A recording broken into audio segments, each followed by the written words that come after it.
ఫిబ్రవరి 2025 వృషభ రాశి మాస ఫలాలు ఏ విధంగా ఉండబోతున్నాయో చూద్దామండి.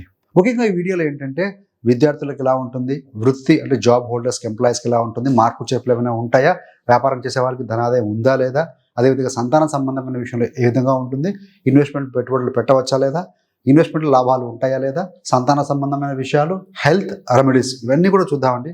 సో చివరిదాకా చూడగలరు. నచ్చితే లైక్ చేయండి, 10 మంది బంధుమిత్రులకు షేర్ చేయండి.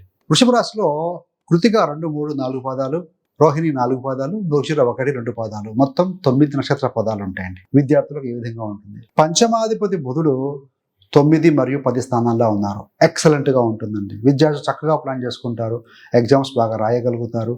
కాంపిటేటివ్ ఎగ్జామ్స్ రాసే వారికి కూడా బెస్ట్గా ఉంటుంది. పోటీతత్వం అంటే 6వ అధిపతి శుక్రుడు బలంగా ఉన్నాడు, కాకపోతే రాహుతో ఉన్నాడు. మాయా, సోషల్ మీడియా లాంటి వాటిని కొంతకాలం నోటిఫికేషన్ స్విచ్ ఆఫ్ చేసి పక్కన పెట్టేసేయండి ఎగ్జామ్స్ టైంలో. మరి కొంతమంది విదేశీయానం బహుదూరం కోసం చేసే ప్రయత్నాలు, అక్కడికి వెళ్ళి మాస్టర్స్ చేద్దామనే ప్రయత్నాలు కూడా వారి అడుగులు ముందుకు వేస్తారండి. మరి ప్రేమలో ఏ విధంగా ఉంటుంది అని అంటే ప్రేమికులు ఎవరైనా దూరంగా ఉన్న వాళ్ళు కలుసుకోవడం కూడా జరుగుతుంది. సో వారి విషయంలో కాస్త పాజిటివ్గానే ఉందని చెప్పాలి. మరి వృత్తి, జాబ్, రాజభావం, స్టేటస్, 10వ స్థానం శని అవుతారు, స్వస్థానంలో ఉన్నారు, ఎక్సలెంట్గా ఉంటుంది. అదేవిధంగా ఈ యొక్క చతుర్థ పంచమాధిపతి రవి బుధులు ఎప్పుడైతే వారితో కలుస్తారో 12 ఫిబ్రవరి నుండి సెకండ్ హాఫ్ అనుకోండి, సో అప్పటి నుండి ఇంకా బాగుంటుందండి.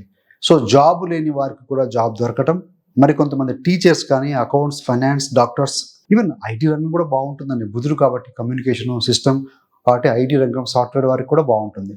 గవర్నమెంట్ సంబంధమైన సంస్థలతో ఎవరైతే రిలేషన్స్ పెట్టుకొని ఏదైనా చేస్తూ ఉంటారో వర్క్ కానీ, ప్రాజెక్ట్ కానీ, అలాంటి వారికి కూడా బాగుందనే చెప్పాలి. మరి ట్రాన్స్ఫర్స్ కూడా అయ్యే అవకాశం ఉంది, అయినా కూడా పాజిటివ్గా ఉంటుంది, ఎలాంటి వరీ లేదండి. మరి వ్యాపారం, 7వ స్థానాధిపతి అయినటువంటి యొక్క కుజుడు మీకు ధనస్థానంలో ద్వితీయంలో ఉన్నారు. ఈ మాసంలో వ్యాపారం కూడా విస్తరిస్తుంది, వ్యాపార పరంగా కూడా బాగుంటుంది. కాకపోతే మీకు వాక్కు స్థానంలో కుజుడు ఉన్నారు కాబట్టి